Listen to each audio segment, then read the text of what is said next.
Jesús alimenta a los 5.000. Que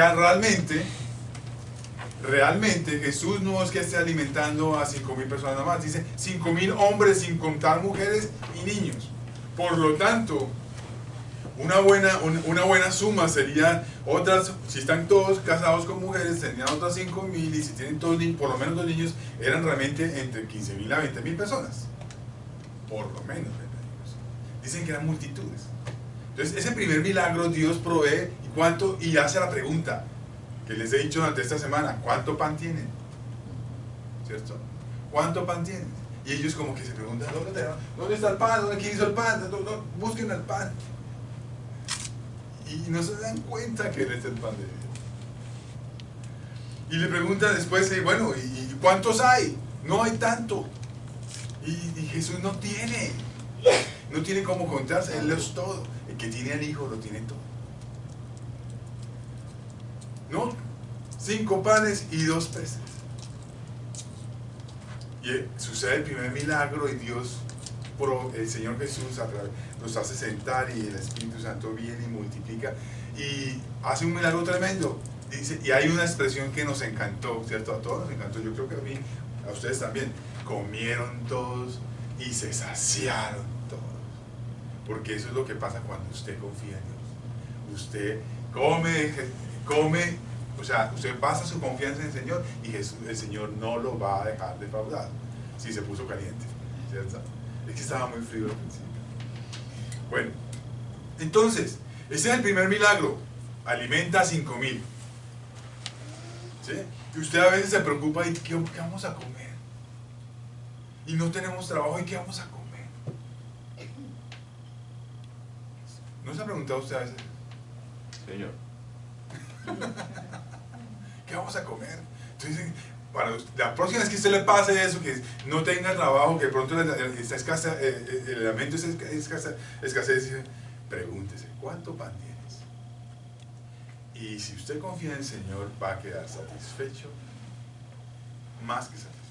Incluso van a haber canastas que sobran de lo que sobra. ¿Eso fue suficiente? No, días después.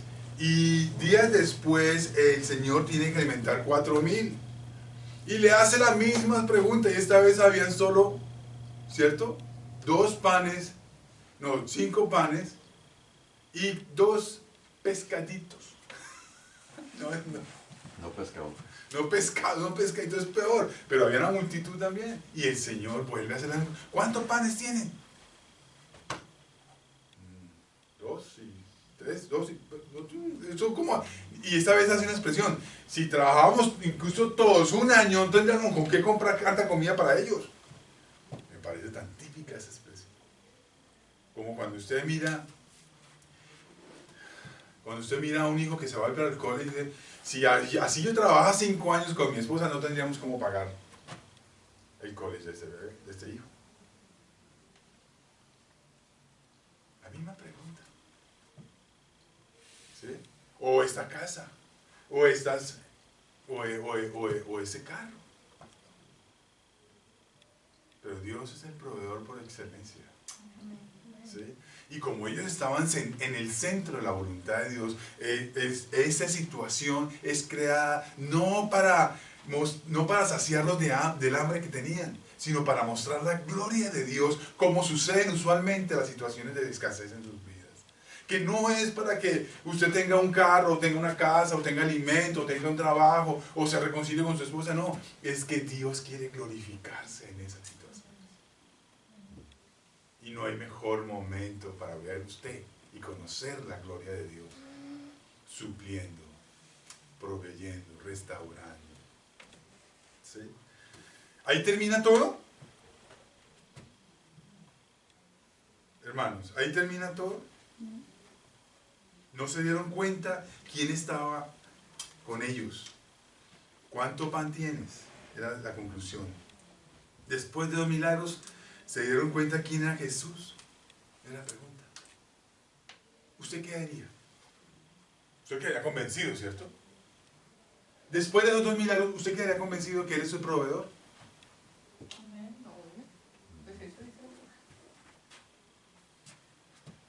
¿Sí cree eso? ¿Tú quedarías convencida de que Él es tu proveedor? Sean muy honestos. ¿Cuántas veces el Señor te ha sanado? Y todavía cuando te enfermas, preguntas, Señor, ¿será que tú me puedes sanar? ¿O lo dudas? ¿Cuántas veces el Señor ha provisto a tu vida? ¿Cuántos ríos, cuántos mares rojos has pasado? Y todavía te preguntas, ¿será que este nuevo mar rojo que tengo que cruzar me lo pasa? ¿Cuántos desiertos has pasado y sigues dudando que Él está en control? Entonces no me vengan a mí a decir en este momento que sí, claro, está ya convencido.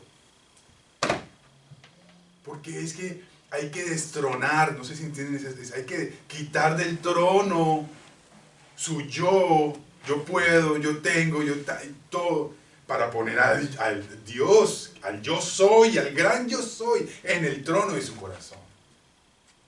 Para que usted pueda decir, el Señor es mi proveedor, el Señor es mi pastor, nada me faltará. Nada me faltará. Eso, hay que correr, eso tiene que correr mucha tierra, muchos días y mucha experiencia con Dios para decir, nada me faltará. Ese salmito que ustedes dan 93 no les gusta, le costó lágrimas a David. Le costó peleas, le costó sangre. ¿Cierto? Para entender que Jehová es mi pastor y nada me faltará. Y por eso sigo en la serie. Porque la siguiente historia les va a dejar a ustedes. Por eso, en esos días es importante tener un estudio que nos permita seguir la conversación. Y Marcos tiene en alguna medida esa situación. La palabra a veces está escrita, ustedes ven que los títulos están puestos en... Los títulos de los versos o de los capítulos están puestos en cursiva, ¿cierto? Eso indica que está puesto por la impresora o por la editorial o por unas personas que en algún momento estudiaron y quisieron partir los capítulos de esa manera, con esos temas. Pero a veces los temas, realmente al poner los temas, eso interrumpe la secuencia de lo que está pasando. Entonces, la secuencia de lo que está pasando es increíble. Hay dos cosas aquí rápidamente que se leen en Marcos, ¿cierto? Segunda parte, en Marcos 8, del 8 al 13.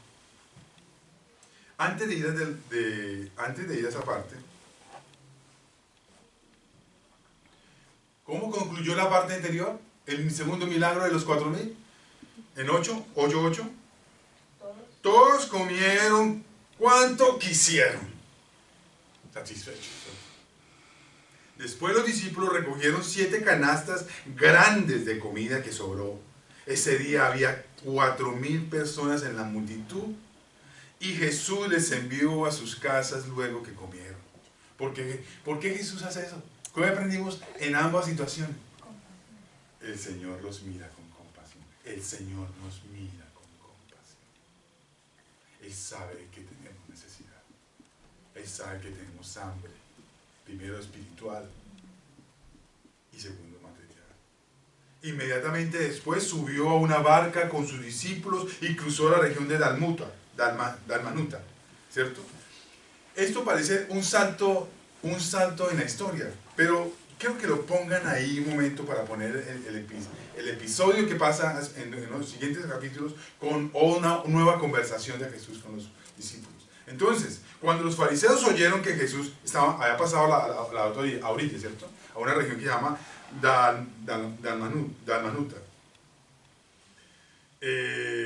Cuando los fariseos oyeron que Jesús había llegado o arribado, se acercaron y comenzaron a discutir con él para ponerlo a prueba. Ponerlo a prueba, Jesús. Exigieron que les mostrara una señal milagrosa del cielo que demostrara su autoridad. Cuando Jesús oyó esto, suspiró profundamente en su espíritu y dijo, ¿por qué esta gente sigue exigiendo una señal milagrosa? Les digo la verdad, no daré ninguna señal a esta generación.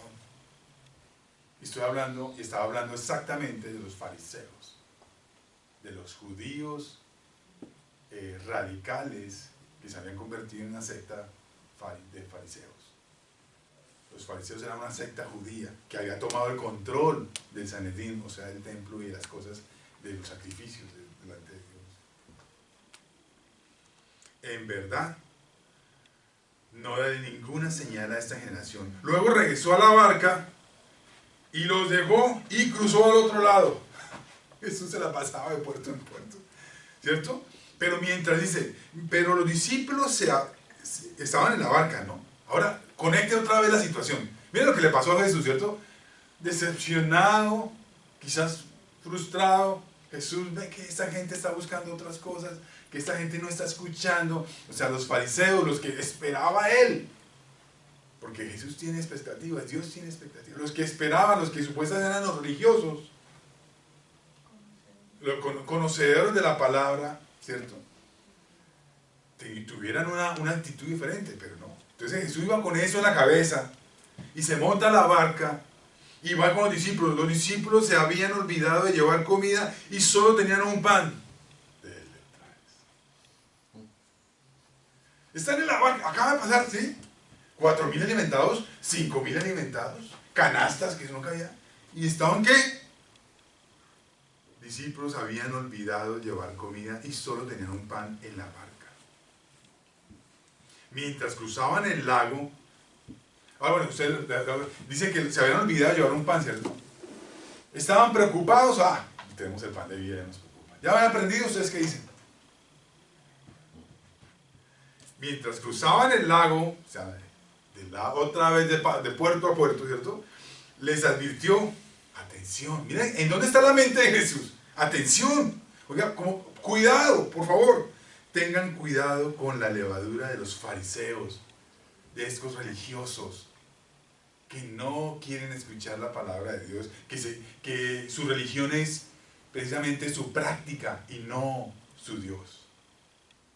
Porque usted se puede ver tan practicante de una religión, de una rutina, de un proceso, ir a la iglesia, tomar Santa Cena, incluso, o no ir simplemente, y se vuelve su religión, el conocimiento, el dinero, el trabajo. Incluso su religión se vuelve venir a la iglesia, pero su corazón no está con Dios. Entonces, estos fariseos tengan cuidado con la levadura, el pecado, de volverse dioses, de poner a otros dioses en su corazón, el pecado, y con la de Herodes, la levadura de Herodes, el pecado de Herodes, que es otra clase de pecado, que es la clase de ignorar a Dios y de querer destruir cualquier cosa que quiera tomar su lugar, porque Herodes había matado niños, ¿no? ¿De acuerdo? Al oír esto, comenzaron a discutir de lo que estaba hablando Jesús entre sí, pues no habían traído nada de ¿qué? De pan. ¿En dónde estaba la mente de los apóstoles, de los discípulos? ¡En la barriga! Sí, Saturno, ¿no? En la barriga, en sus intereses, en lo que yo quiero. Habían dejado de pensar de la manera, después de 2 milagros de proveer comida, habían dejado de pensar de esa manera. ¿Se parecen a nosotros, sí o no? ¿O nosotros nos parecemos a ellos? Después de 2 días, de esos súper espectaculares, amazing miracles, un súper, no sé cómo decirlo en español, se me olvidó en español, un poderoso, un maravilloso milagro de Dios, multiplicando la comida, todavía estaban pensando en la comida. Es que, ¿dónde está la mente de esa persona? Hoy le decía a la hija de Jim, el hombre es por naturaleza egoísta, está pensando siempre en satisfacer su hambre, sus intereses. Es que otra cosa, y en algún momento de su vida le da por compartir sus intereses con los de sus hijos y su esposo, pero sigue pensando para adentro, ¿cierto? ¿Sí o no? Sí, ahora son sus intereses y algo incluye, permea, permite pasar los intereses de su esposa, permite pasar los intereses de sus hijos, pero sigue en la misma tendencia a estar enfocado en sí mismo. ¿Sí? Entonces, ¿Qué pasa? Sigue diciendo. Al oír esto comenzaron a discutir entre sí, pues no habían traído nada de pan. Jesús supo lo que hablaban. Jesús supo lo que hablaban. Como quiera que lo escuchó o simplemente entendió, porque Él lo sabe todo, tiene ese poder. Así que les dijo, ¿por qué discuten por no tener pan? Entonces Jesús otra vez ok, esta gente todavía está en el rollo del pan. Sí.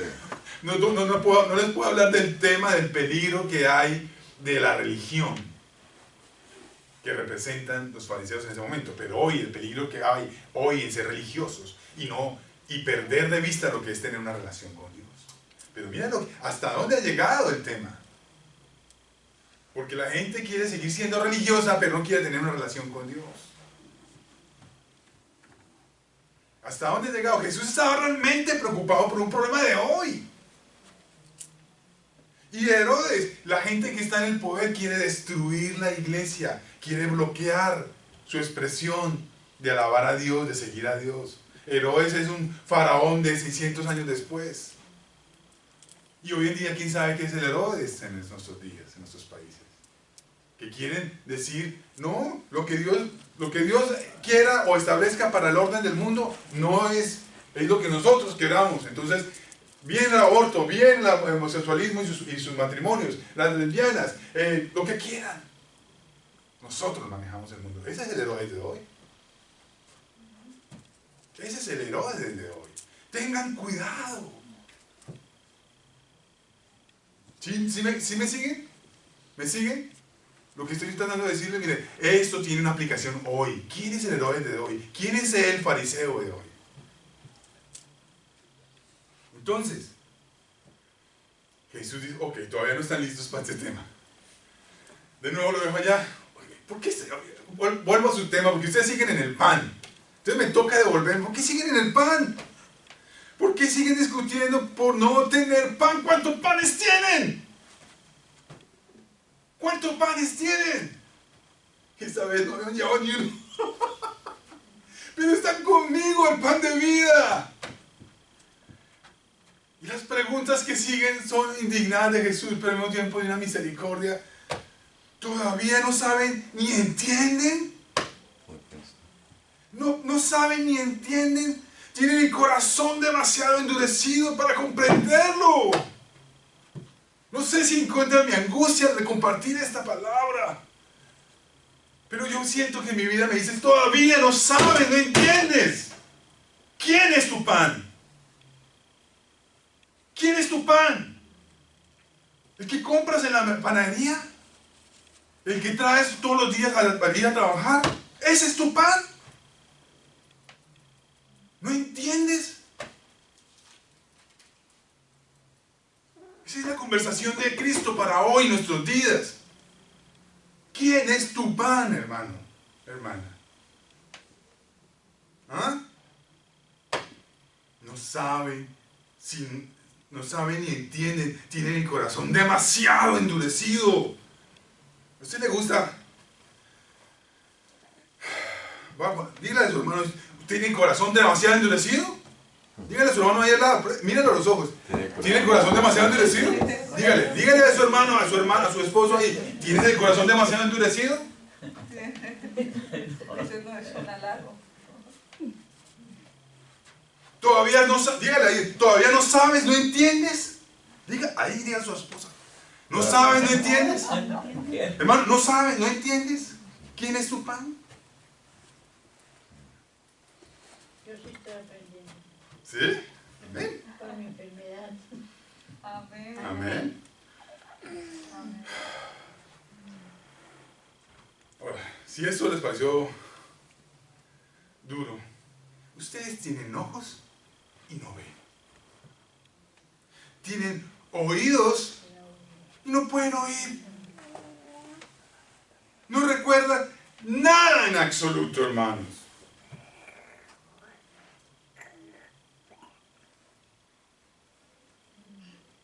Entonces una vez nos sentamos, nos arrollamos con Jean para pedir un carro porque él necesitaba un carro urgente. Y en 24 horas alguien le llamó y dijo, ¿necesitas un carro?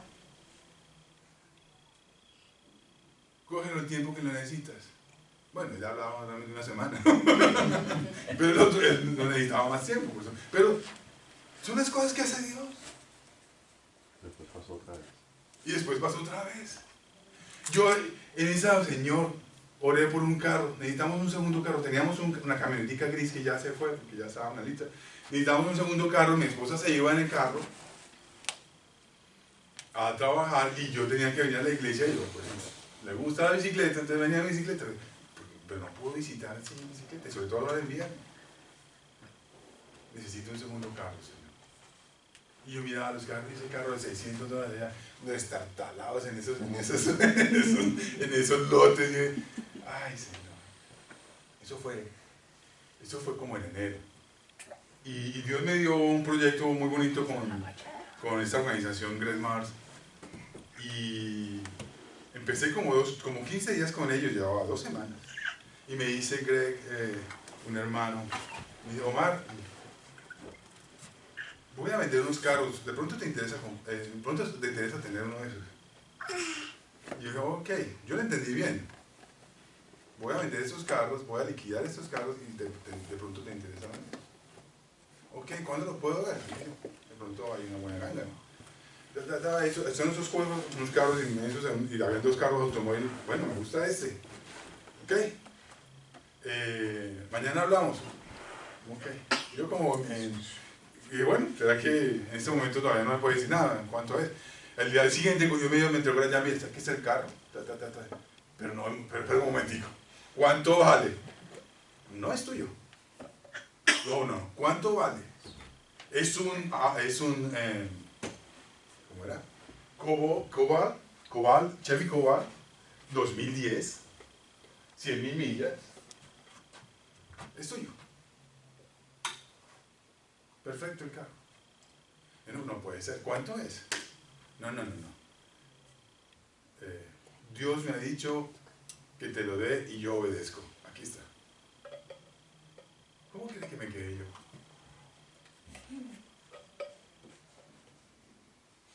¿A qué horas vamos a la notaría para que lo firmes el título? Porque lo único que pagué fue el título. Bueno, como no había y no tenía placa, pues pagué la placa y las cosas, pero Dios me dio un carro 100%. No cuento esto les cuento a varias personas, pero les cuento esto porque es que puede ser un carro, pero ¿cuántas veces no me ha sanado? ¿Cuántas veces, por cuántos desiertos no me ha pasado? Y me preguntan, ¿todavía no entiendes? ¿Tienes oídos y no oyes? ¿Tienes ojos y no ves? Y a veces nos encontramos, ay hermano, luchando con esta vida. Luchando con esta vida. Lo dices. Ahora, ¿usted cree que Jesús no tiene memoria? Sí, Jesús tiene memoria. Demasiado endurecido para comprenderlo. Tienen ojos y no ven. Y no quieren, y no pueden ver. Tienen ojos y no pueden ver. Tienen oídos y no pueden oír. No recuerdan nada en absoluto. ¿Por qué les dice eso? Cuando alimenté a los 5,000 con 5 panes, ¿cuántas canastas con sobra recogieron después? 12, comentaron ellos. Y cuando alimenté a los otros 4,000 con 7 panes, ¿cuántas canastas grandes con sobras recogieron? 7, dijeron. Todavía no entiende. Todavía no entiende.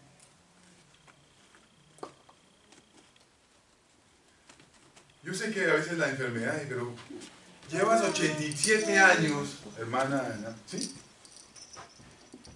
Y el Señor ha estado contigo. ¿Sí o no? El martes fui al doctor. Y el doctor le dice, el nuevo doctor que me dio, le digo, usted es mi mamá. Entonces digo, le digo, los 2 primeros ataques de corazón fueron fuertes. Yo no sé ni cómo está parada esta señora. A ver. Dios tiene misericordia. Dios nos mira con compasión siempre. Y no entendemos. Se nos olvidan lo que Él ha hecho por nosotros.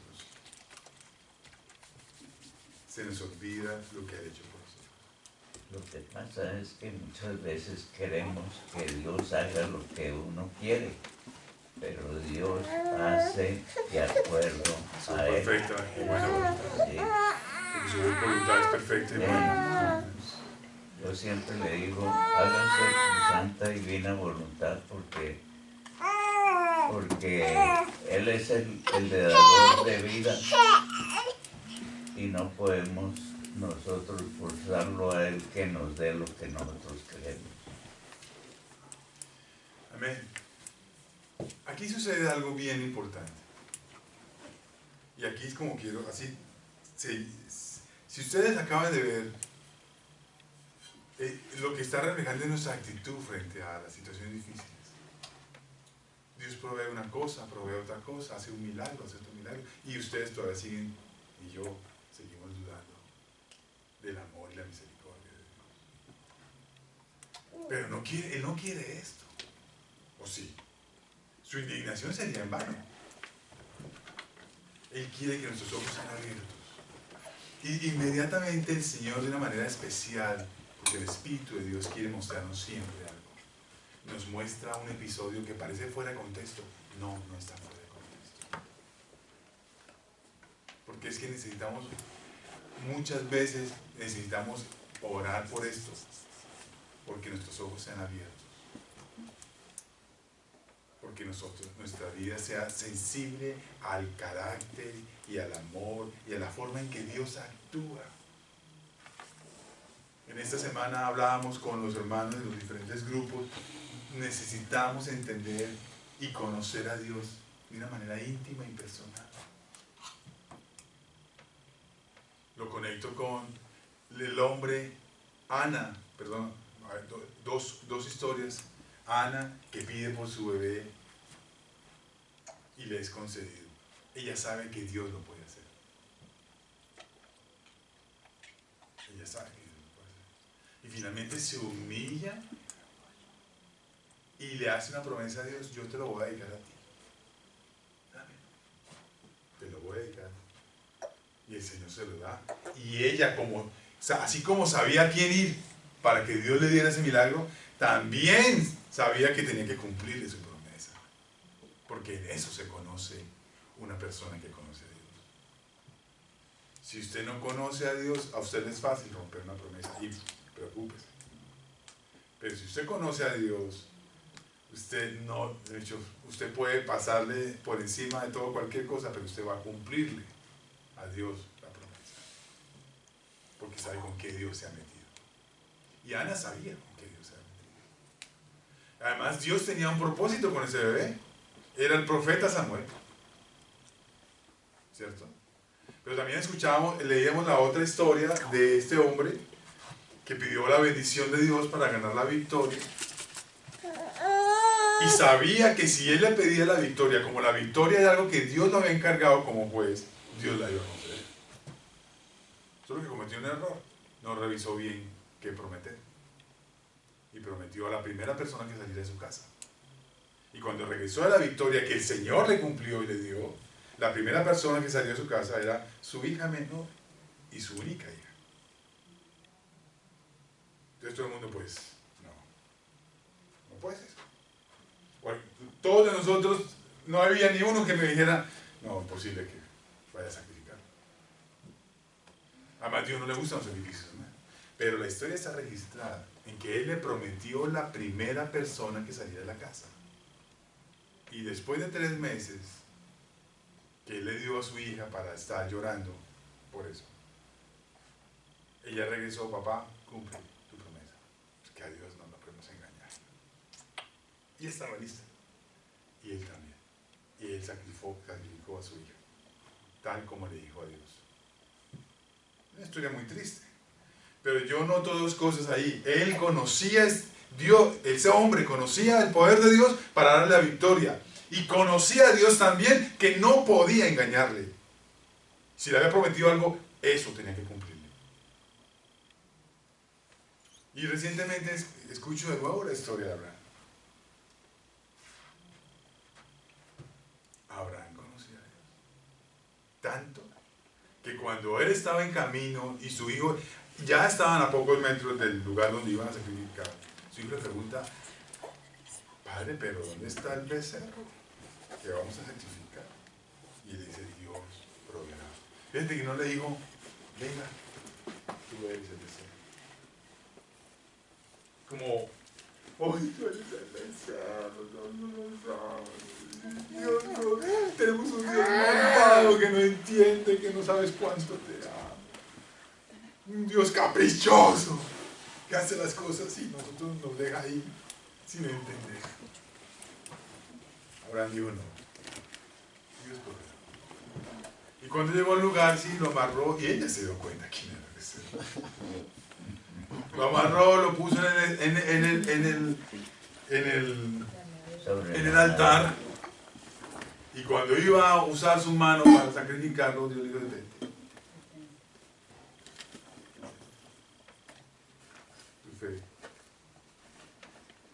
Tu fe está salvada. Ahí está el becerro para que se y proveyó el becerro.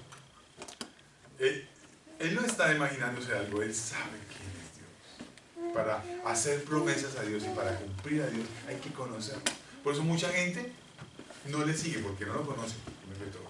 Y mucha gente se atreve a desobedecerlo porque no lo conoce. Y mucha gente se atreve a incumplir una promesa porque no lo conoce. Y después la gente, y pasan cosas en sus vidas, incluso la muerte, incluso Dios no da a ningún pecador por justo. Solo a través de su Hijo Jesús. Entonces, sigue esta historia, reconectando otra vez. Están ustedes, después de semejante, como decimos en Colombia, semejante vacío, ¿no?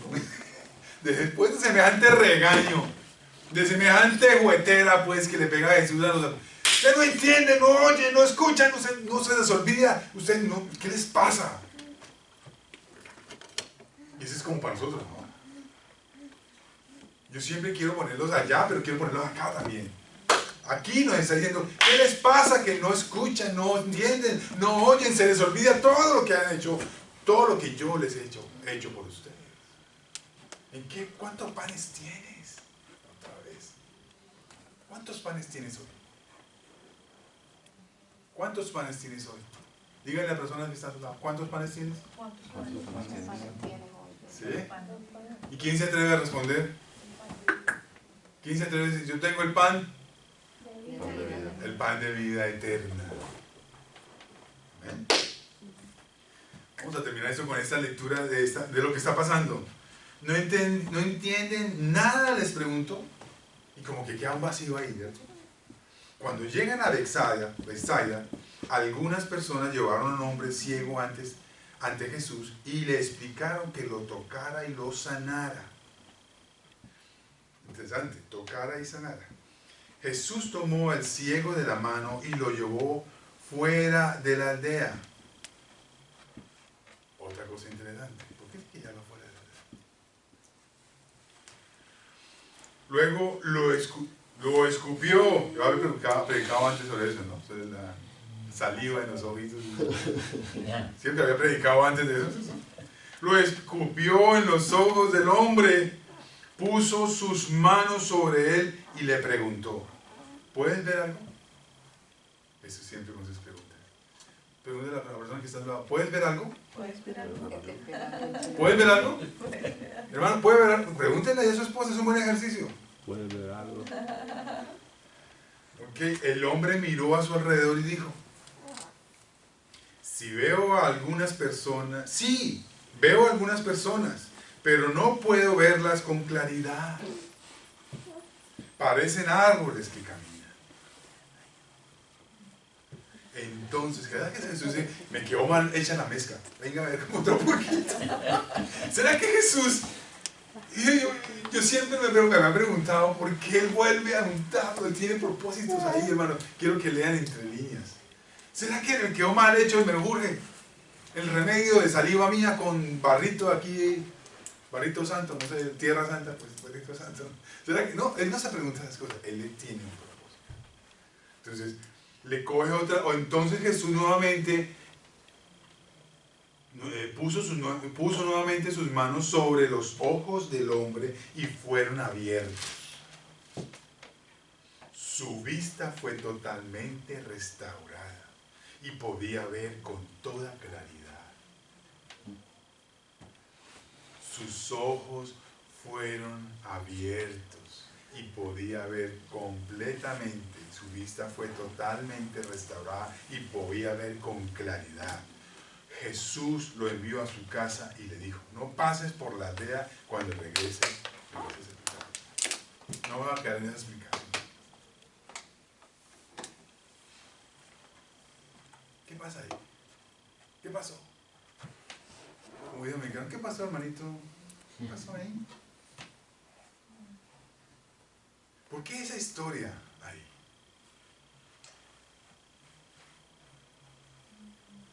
Hoy necesitas que Dios obre en tu vida para que esa actitud de estar olvidando lo que aprendes, de estar olvidando lo que ha hecho por ti, esa actitud cambie y tú realmente aprendas que Él es el pan de vida. No vas a abrir tus ojos por sí mismo, Él necesita tocar tu vida para abrir tus ojos y poder ver lo que Él está haciendo en tu vida.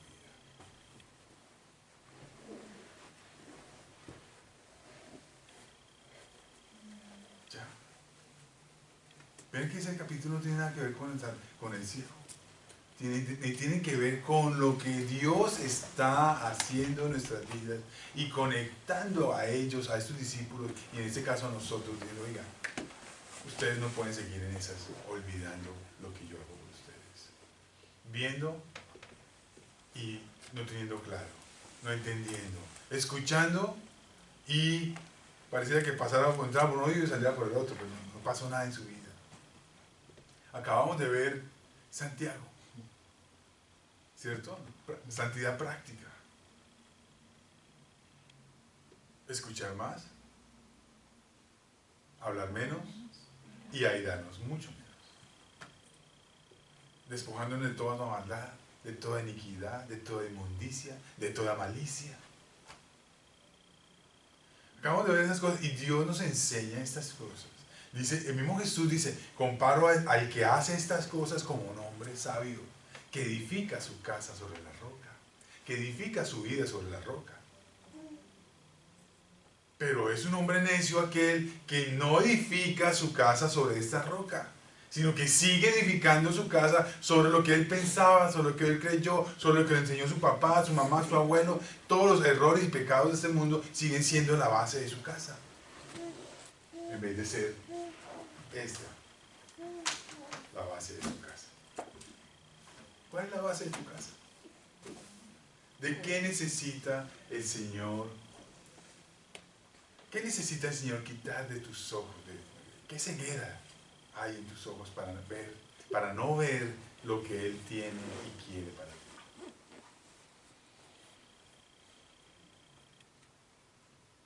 Dos historias de pan y una tercera historia donde Él los confronta con preguntas fuertes y se conecta con un hombre que estaba ciego.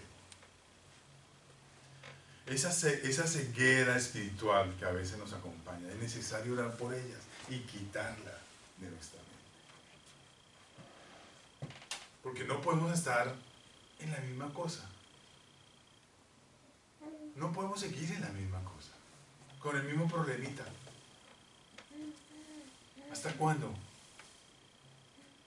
¿Hasta cuándo te van a decir a ti: tú tienes ojos y no ves? Tú tienes oídos y no escuchas. No puedes oír. No recuerdas nada. Entonces casi que te digo, no tienen, qué pésima memoria tienes. ¿Y cuántas canastas recogimos de los 5,000? 12. ¿Cuántas canastas recogimos de los 4,000? 7. ¿No recuerdas nada?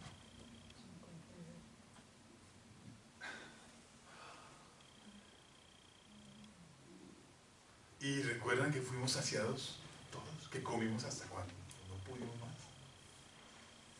¿Y recuerdas cuál fue la base? Unos panecitos y unos peces. Entonces Dios te llama esta mañana a decir, recuerda cuánto hay amor, cuánto de amor hay de mí para ustedes. Y aquí se me viene a la mente un pecado que es terrible, y es la quejadera. Hermano, deje de quejarse tanto. Y recuerde cuánto ha recibido el Señor. Años, comodidades, salud, dinero, amor. ¿De cuántas cosas Dios lo ha salvado a usted? ¿De cuántas cosas usted se dio cuenta? Lo ha salvado. Entonces necesitamos, pónganse de pie, por favor. Necesitamos, abre mis ojos. Necesitamos orar porque Dios quite de nuestros ojos ese velo, esa nube.